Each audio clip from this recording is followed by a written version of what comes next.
हुआ था। सती का शरीर दक्ष के यज्ञ में जल रहा था। शिव दुख से कराह रहे थे। किसने सोचा था कि दुनिया की सबसे पहली प्रेम कहानी का अंत इस प्रकार होगा।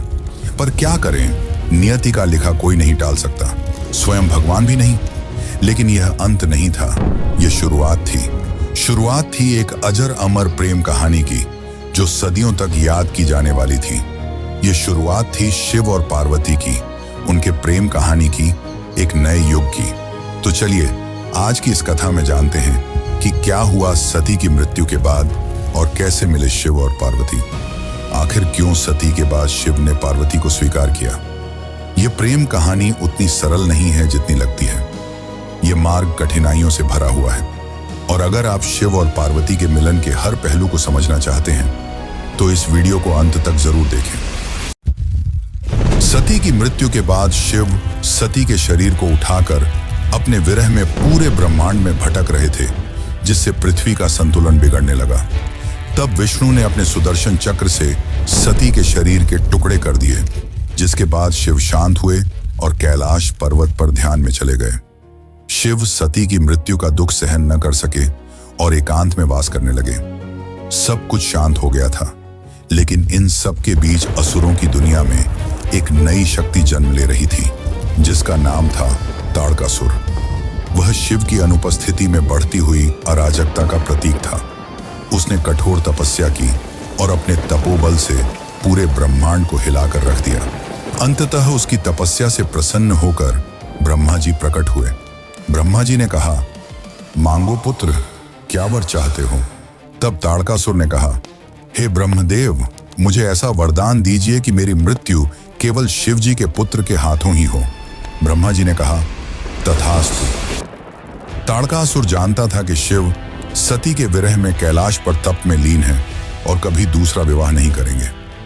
ऐसे में उनके पुत्र होने का तो सवाल ही नहीं उठता। यह वरदान पाकर ताड़कासुर चारों ओर तबाही मचाने लगा।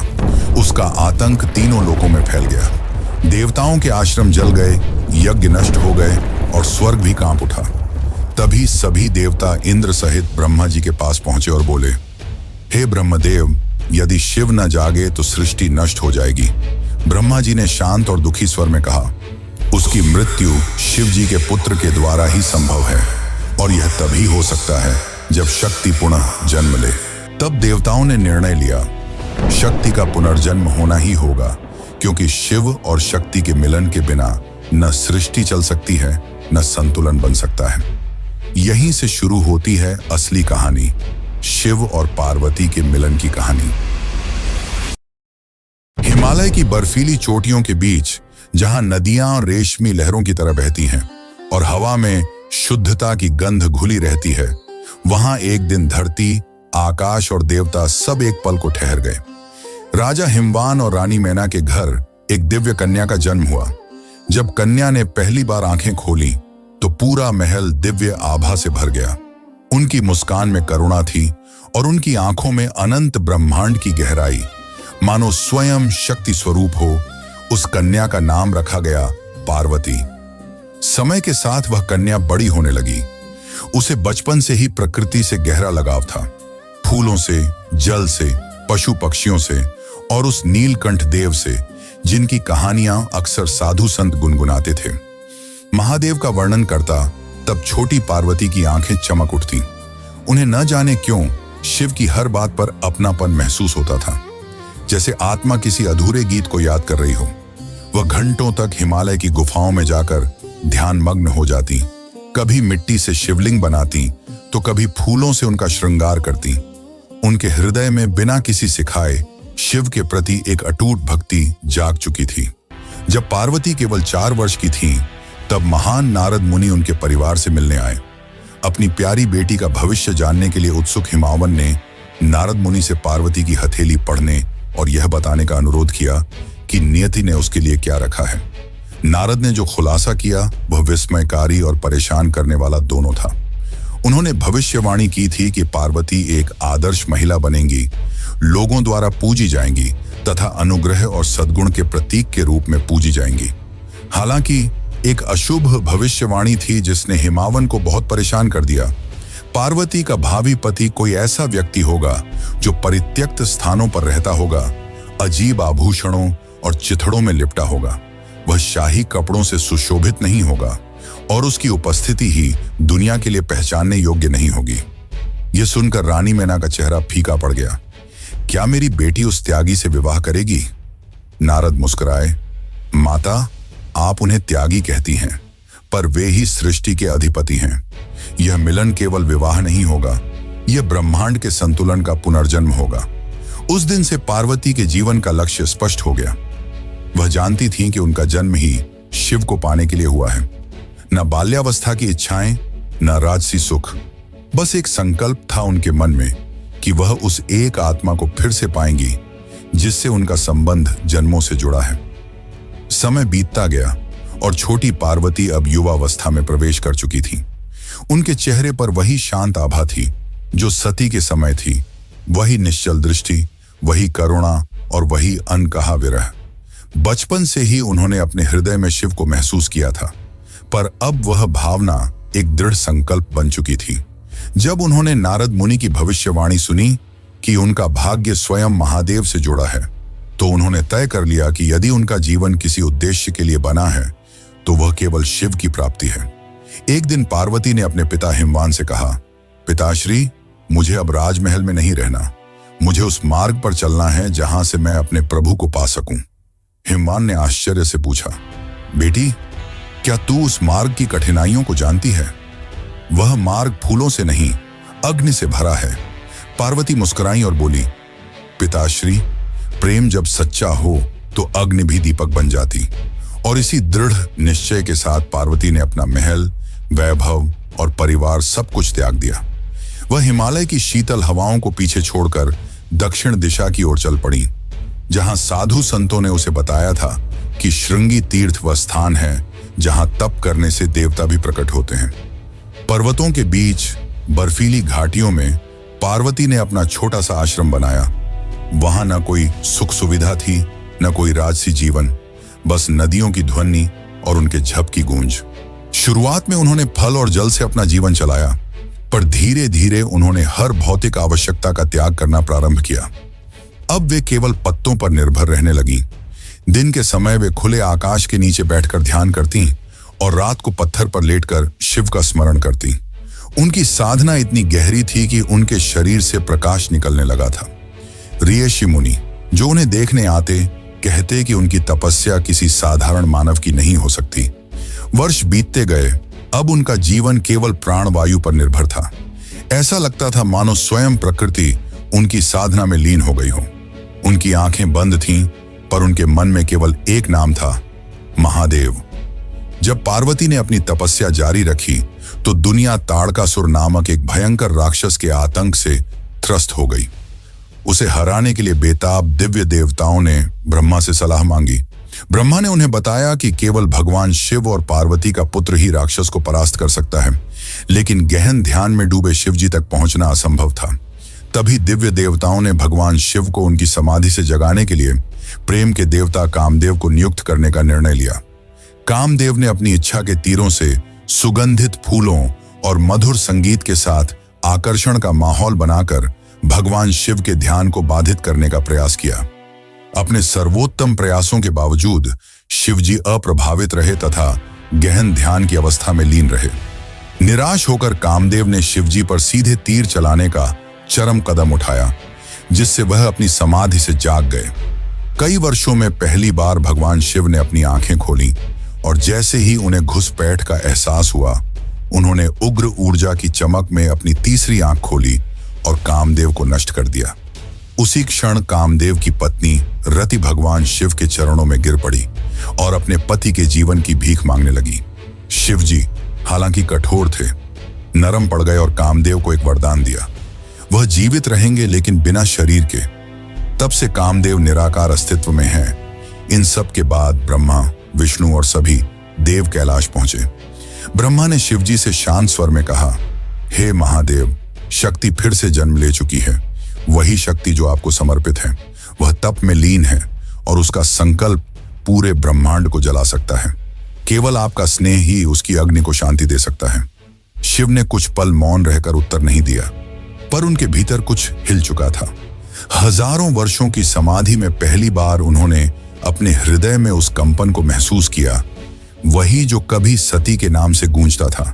अब समय आ गया था शिव और पार्वती के मिलन का, पर यह इतना भी आसान नहीं था। अब पार्वती को अपना प्रेम साबित करना था। तो चलिए अब जानते हैं कि क्या हुआ जब शिवजी उनके सामने गए और कुछ ऐसा पूछा जिसने पार्वती को भी चकित कर दिया। लेकिन उससे पहले अगर आपको वीडियो अच्छी लग रही है तो इसे लाइक करके कमेंट में हर हर महादेव जरूर लिखें। श्रृंगी तीर्थ की गहरी घाटियों में जहां पार्वती अब भी तप में लीन थी, शिव अब जाग चुके थे। पर क्या वे पार्वती को तुरंत स्वीकार करेंगे? क्योंकि सती के जाने के बाद शिवजी दोबारा विवाह नहीं करना चाहते थे, परंतु देवताओं की विनती पर वो एक बार के लिए सोच में पड़ गए और उन्होंने पार्वती की परीक्षा लेने की सोची। वो एक साधु के रूप में पार्वती के सामने पधारे। पार्वती ध्यान में लीन थी, तभी उनके सामने वह साधु पधारे और कहा, मां, कुछ भिक्षा मिलेगी? पार्वती ने अपनी आंखें खोली और करुणा भरी स्वर में कहा, मुनिवर, जो भी मेरे पास है वह आपका ही है। साधु ने मुस्कुराते हुए कहा, सुना है तुम तप कर रही हो किसी औघड़ योगी के लिए। पार्वती ने शांत स्वर में उत्तर दिया, हाँ, वही मेरे आराध्य हैं, वही मेरे जीवन का उद्देश्य। साधु हंस पड़े और कहा, अरे कन्या, तुम इतनी सुंदर, इतनी शालीन और उस योगी के लिए तप कर रही हो जो श्मशान में रहता है, जो भस्म रमाता है, जो सांपों को गले में डालता है, जो धन, वैभव और सुख से दूर भागता है। वह तुम्हारे योग्य नहीं। तुम किसी राजकुमार के योग्य हो, किसी देव के योग्य हो, न कि उस त्यागी के। क्षण भर को वायु थम गई। पार्वती की आंखें बंद थीं, पर चेहरा दृढ़ हो गया। उन्होंने धीरे से उत्तर दिया, मुनिवर, आप उस औघड़ को नहीं जाना। वही मृत्यु से परे है, वही सृष्टि का आरंभ है। वह भस्म रमाता है क्योंकि वह अहंकार को जलाकर शुद्ध करता है। वह श्मशान में रहता है क्योंकि उसे जीवन और मृत्यु का भय नहीं। वही योगी, वही त्यागी मेरा सर्वस्व है। संसार उसे त्यागा हुआ कहता है, पर मैं उसे सृष्टि का धड़कता हृदय मानती हूं। मुनिवर हंस पड़े और कहा कि अगर उसने तुम्हें स्वीकार नहीं किया तो? पार्वती की आंखों से करुणा बह निकली, पर स्वर पहले से भी स्थिर था और पार्वती ने शांत स्वर में कहा कि प्रेम में स्वीकृति या अस्वीकृति नहीं होती, केवल समर्पण होता है। मैं उन्हें पाने के लिए नहीं, उन्हें महसूस करने के लिए जन्मी हूं। यदि मेरा प्रेम सच्चा है तो उन्हें जागना ही होगा, क्योंकि शिव भी बिना शक्ति के अधूरे हैं। साधु उनकी यह बातें सुनकर मौन रह गया और उन्हें एहसास हुआ कि यही सती का पुनर्जन्म है। जिसके बाद वे अपने असली रूप में आए और मुस्कुराते हुए कहा, देवी, तुम्हारा प्रेम और भक्ति असली है। तुमने मुझे पाने की नहीं, समझने की साधना की है। मैं तुम्हें अपनी अर्धांगिनी के रूप में स्वीकार करता हूं। पार्वती की आंखों में आंसू थे और चेहरे पर मुस्कान। उन्होंने हाथ जोड़कर शिवजी को प्रणाम किया। हजारों सालों बाद आज फिर वह पल आया था जब ब्रह्मांड शिव के प्रेम का साक्षी बन रहा था। लेकिन अब भी इस कहानी का आखिरी पड़ाव बाकी है और वो है शिव और पार्वती का विवाह। श्रृंगी तीर्थ की वह कथा अब पूरे ब्रह्मांड में फैल चुकी थी। हर लोक में यह चर्चा थी कि हिमवान की पुत्री पार्वती ने अपने तप से स्वयं महादेव को प्रसन्न कर लिया है। देवता प्रसन्न थे और दिशाएं भी गूंज उठी थीं कि शक्ति फिर से शिव के पास लौट आई है। जब यह समाचार हिमालय पहुंचा तो वहां उत्सव जैसा माहौल था, पर इस आनंद के बीच एक चेहरा चिंतित था, राजा हिमावन का। रानी मैना बोली, स्वामी, हमारी बेटी को वह प्राप्त हुआ जिसे पाने के लिए वह कई वर्षों से तप कर रही थी, तो अब तो सब कुछ शुभ ही होगा। हिमावन ने गहरी सांस ली। उनकी आंखों में चिंता थी। मैना, मैं प्रसन्न हूं, पर मन में एक भय भी है। जिस महादेव को सृष्टि विनाशक कहती है, जो भस्म रमाते हैं, जो श्मशान में रहते हैं, क्या वे हमारी कोमल कन्या के योग्य होंगे? क्या वह गृहस्थ जीवन निभा पाएंगे? हवा में मौन छा गया। हिमालय की बर्फीली चोटियां भी मानो उनकी चिंता को सुन रही थीं। वे पिता थे और पिता का हृदय प्रेम से भरा होता है, पर उसमें डर भी होता है। उसी समय महल में एक तेजस्वी ऋषि का आगमन हुआ, ऋषि वशिष्ठ। उनके साथ कुछ देवगण भी थे। ब्रह्मा, विष्णु और कुबेर, पूरा महल उनकी आभा से आलोकित हो उठा। हिमावन ने चरणों में प्रणाम किया। स्वागत है महर्षि, किस कारण आप पधारे हैं? वशिष्ठ ने मुस्कुराते हुए कहा, राजन, हमें पता चला है कि आप अपनी पुत्री के विवाह को लेकर चिंतित हैं, पर जान लीजिए, यह कोई सामान्य विवाह नहीं, यह ब्रह्मांडीय संयोग है। यह मिलन केवल दो आत्माओं का नहीं, बल्कि सृष्टि के दो मूल तत्वों का संगम है, शिव और शक्ति का पुनर्मिलन। हिमावन ने धीमे स्वर में कहा, महर्षि, मैं जानता हूं कि महादेव सृष्टि के स्वामी हैं, पर उनका जीवन तपस्या में बीतता है। क्या ऐसी विरक्ति मेरी पुत्री के लिए उपयुक्त होंगे? ब्रह्मा ने आगे बढ़कर कहा, राजन, शिव का त्याग ही उनकी महिमा है। जो सब कुछ छोड़कर भी सबका रक्षक है, वही सच्चा स्वामी है। वह भस्म नहीं रमाते, वह मोह को जलाते हैं। वे श्मशान में नहीं रहते, वे मृत्यु पर विजय का प्रतीक हैं। तुम अपनी चिंता छोड़ो, क्योंकि यह विवाह स्वयं नियति ने लिखा है। विष्णु ने मुस्कुराते हुए कहा, राजा हिमावन, याद रखो, जब शिव और शक्ति एक होते हैं तभी ब्रह्मांड संतुलित होता है। उनके मिलन से ही तारकासुर का अंत संभव होगा और सृष्टि पुनः अपने मार्ग पर लौटेगी। कुबेर ने आगे कहा, और यदि तुम्हें चिंता है कि तुम्हारी पुत्री किसी निर्धन से विवाह कर रही है, तो जान लो, शिव ही मेरे स्वामी हैं, जिनके नाम से संपत्ति का अर्थ भी पवित्र हो जाता है। वे त्याग में भी संपूर्ण हैं और तप में भी राजसी। जब वे चाहें तो समस्त ब्रह्मांड उनके चरणों में रख सकता हूं। राजा हिमावन मौन खड़े रहे। उनकी आंखों में अब भय नहीं, श्रद्धा थी।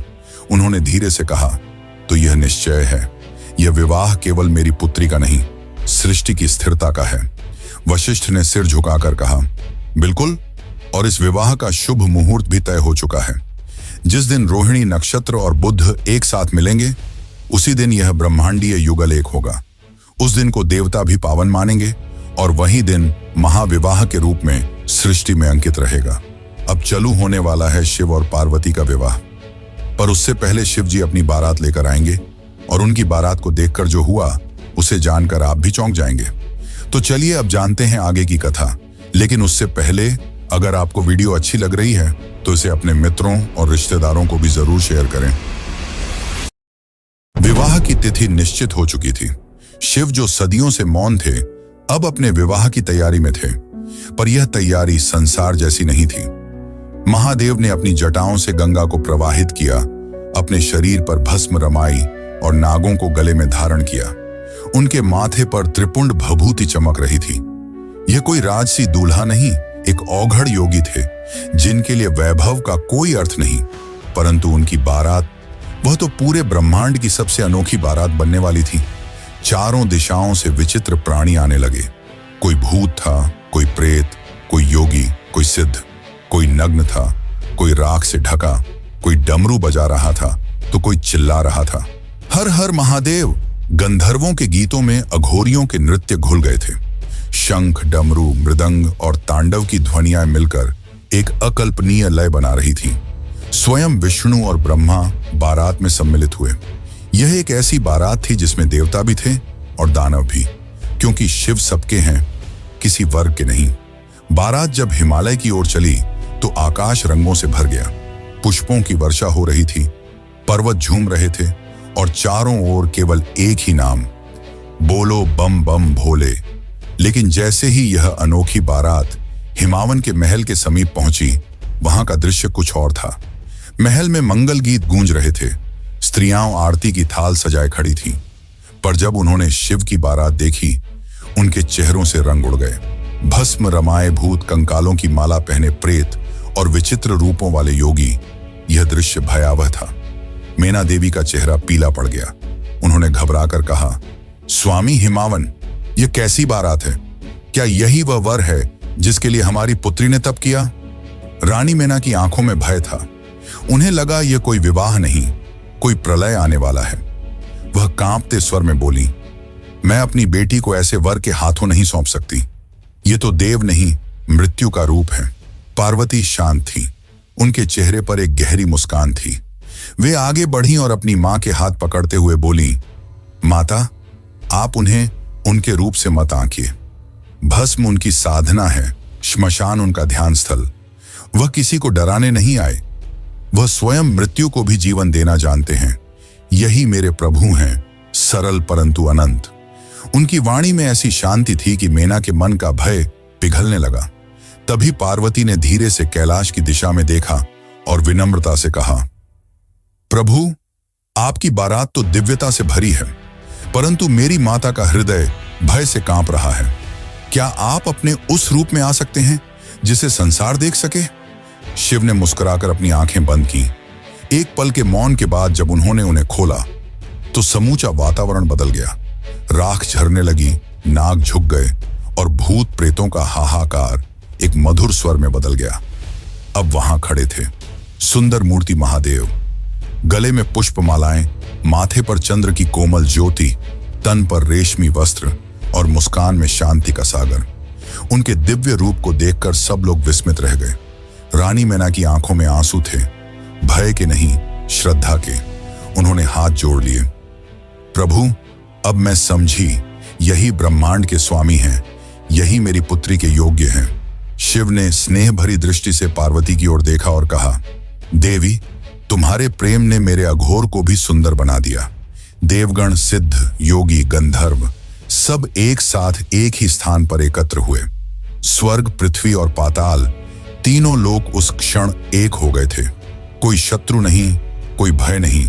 राजा हिमावन ने विशाल सभा सजवाई थी। सुवर्ण कलशों में गंगा जल भरा गया। वेदों के मंत्रों की ध्वनि पूरे वातावरण में गूंज रही थी। स्वयं ब्रह्मा ने आचार्य बनकर विवाह का विधान आरंभ किया। उनका स्वर गंभीर परंतु मधुर था। ओम पार्वत्यै शिवाय नमः। विष्णु ने आगे बढ़कर कन्यादान किया। यह कोई साधारण क्षण नहीं था। स्वयं सृष्टि का पालक अपनी ही ऊर्जा का दान कर रहा था सृष्टि के संहारक को, ताकि सृजन, पालन और संहार का संतुलन फिर से स्थिर हो सके। विष्णु ने कहा, हे प्रभु, आज मैं आपको वह प्रदान करता हूं जो इस ब्रह्मांड की आत्मा है। पार्वती केवल मेरी बहन नहीं, बल्कि वह शक्ति है जिसके बिना सृष्टि अधूरी है। उन्हें स्नेह दो, क्योंकि यही प्रेम ब्रह्मांड को जीवित रखता है। शिव ने दोनों हाथ जोड़कर उत्तर दिया, नारायण, मैं वचन देता हूं कि जिस शक्ति ने मुझे जागृत किया उसे मैं अपने अस्तित्व का आधा भाग बनाऊंगा। ब्रह्मा ने अंतिम मंत्रोच्चारण किया और उसी के साथ यह भव्य विवाह संपन्न हुआ। जैसे ही विवाह संपन्न हुआ, सभी भूत, प्रेत, देवता, ऋषि, राक्षस सबने एक साथ जयघोष किया, हर हर महादेव। उस क्षण ब्रह्मांड स्थिर हो गया। समय मानो एक पल के लिए रुक गया था, क्योंकि शिव और शक्ति अब एक थे। इस एकत्व ने सृष्टि को नया संतुलन दिया। वही ऊर्जा जो पहले विरह में विकृत हो रही थी, अब प्रेम में परिवर्तित हो गई थी। देवताओं ने ब्रह्मा से पूछा, प्रभु, अब क्या होगा? ब्रह्मा मुस्कुराए, अब ब्रह्मांड फिर से अपना मार्ग पाएगा। इस दिव्य मिलन से जो शक्ति उत्पन्न होगी, वही एक दिन तारकासुर का अंत करेगी। वही बालक जो इन दोनों की ऊर्जा से जन्मेगा, देवताओं का रक्षक बनेगा, कार्तिकेय। लेकिन यह अंत नहीं था। शिव और पार्वती के विवाह के बाद दोनों शांति और प्रेम से थी और प्रेम कैलाश में वास करने लगे। पर अब भी पार्वती के मन में कुछ ऐसे प्रश्न थे जिनके उत्तर वह जानना चाहती थी। उस समय पार्वती ने जो शिव से पूछा, वह प्रश्न केवल प्रश्न नहीं थे, बल्कि आज के समय के लिए बताई गई बातें थीं। तो चलिए अब जानते हैं शिव और पार्वती के बीच हुए उन संवादों को, जिन्हें हर हिंदू को जरूर जानना चाहिए। शिव और पार्वती का दिव्य विवाह संपन्न हो चुका था। हिमालय के शिखर अब मौन थे, मानो स्वयं प्रकृति ध्यान में चली गई हो। विवाह के उत्सव के बाद जब सब लोग अपनी अपनी दिशा लौट गए, तब कैलाश पर्वत फिर से शांत हो गया। वही श्वेत बर्फ, वही ठंडी हवाएं, पर अब उसमें एक नई आभा थी, क्योंकि अब उस पर्वत पर विराजमान थे शिव और शक्ति एक साथ, सृष्टि के दो शाश्वत पक्ष जो अब एक दूसरे में विलीन हो चुके थे। रात्रि का समय था। चंद्रमा अपनी कोमल रोशनी से कैलाश की चोटियों को नहला रहा था। पार्वती शिव के समीप बैठी थी। कुछ क्षण मौन रहा, वह मौन जो शब्दों से भी गहरा था। फिर पार्वती ने धीरे से पूछा, प्रभु, यह सब जो हुआ, मेरा जन्म, मेरी तपस्या, हमारा मिलन, क्या यह सब नियति थी या आपने ही इसे रचा? शिव मुस्कुराए। उनकी आंखों में वह करुणा थी जो केवल सृष्टिकर्ता में होती है। उन्होंने कहा, देवी, सृष्टि में कुछ भी आकस्मिक नहीं होता। जो बीज ब्रह्मांड में बोया जाता है वह समय आने पर फलता ही है। सती का देह त्याग, तुम्हारा पुनर्जन्म, तुम्हारी तपस्या, यह सब पूर्व नियोजित था। ये मेरी नहीं, हमारी लीला थी। क्योंकि शक्ति के बिना शिव निस्तेज हैं और शिव के बिना शक्ति दिशाहीन। पार्वती ने विस्मय से देखा, तो क्या यह सब ब्रह्मांड की योजना थी? शिव बोले, हाँ, क्योंकि सृष्टि का चक्र तभी चलता है जब प्रेम और ज्ञान साथ हो। तुम प्रेम की ज्योति हो और मैं ज्ञान का शून्य। जब प्रेम ज्ञान से मिलता है तभी सृष्टि उत्पन्न होती है। यही रहस्य ब्रह्मांड का हृदय है। वह उठे और आकाश की ओर देखते हुए बोले, देखो देवी, ये तारे, ये ग्रह, ये तत्व सब एक ही ऊर्जा से बने हैं जो शक्ति है, पर उन्हें संचालित करने वाला जो मौन है वह शिव है। दोनों के बिना कोई अस्तित्व नहीं। जो इसे समझ लेता है वही मुक्त होता है। पार्वती ने विनम्रता से कहा, प्रभु, तो क्या यही कारण है कि आप मृत्यु में निवास करते हैं और मैं जीवन में? शिव ने धीरे से मुस्कुराते हुए उत्तर दिया, हाँ, क्योंकि मृत्यु और जीवन दो नहीं हैं, एक ही सत्य के दो रूप हैं। एक अंत का अनुभव करता है, दूसरा आरंभ का। और जब यह समझ आ जाती है कि दोनों एक ही हैं, तभी मोक्ष होता है। शिव ने पार्वती की ओर देखा और कहा, देवी, यही ज्ञान एक दिन मनुष्यों को मिलेगा। जब मन की लहरें शांत होंगी तब आत्मा यह सत्य देखेगी कि बाहर कुछ नहीं, सब भीतर ही है। यही विज्ञान भैरव तंत्र का बीज है जो एक दिन संसार को बताएगा कि ध्यान, प्रेम और शून्यता सब एक ही द्वार की ओर ले जाते हैं। पार्वती की आंखों में आंसू थे, पर वे आंसू आनंद के थे। उन्होंने कहा, प्रभु, मैं चाहती हूं कि यह ज्ञान केवल देवताओं तक सीमित न रहे, यह हर जीव तक पहुंचे, ताकि मनुष्य जान सके कि प्रेम ही परम सत्य है। शिव ने उत्तर दिया, और वही होगा देवी। मैं यह ज्ञान तुम्हारे माध्यम से प्रकट करूंगा। जब तुम प्रश्न करोगी मैं उत्तर दूंगा, और उन्हीं प्रश्नों से जन्म लेंगे शिव सूत्र, जो सृष्टि के सबसे गूढ़ रहस्यों का मार्गदर्शन बनेंगे। उस रात शिव और पार्वती के बीच का संवाद केवल दो आत्माओं के बीच नहीं था, वह संवाद था ब्रह्मांड और उसकी चेतना के बीच। वह रात्रि कभी समाप्त नहीं हुई, क्योंकि उसके शब्द आज भी गूंजते हैं, मंदिरों के घंटों में, ऋषियों की ध्यानस्थता में, और हर उस हृदय में जो सच्चे प्रेम और ज्ञान की खोज में है। और तभी आकाश में एक आहट हुई। मंद स्वर में वही मंत्र गूंजा जो ब्रह्मांड का शाश्वत सत्य है, शिवोहम शक्ति रश्मि। मैं ही शिव हूं और मैं ही शक्ति हूं।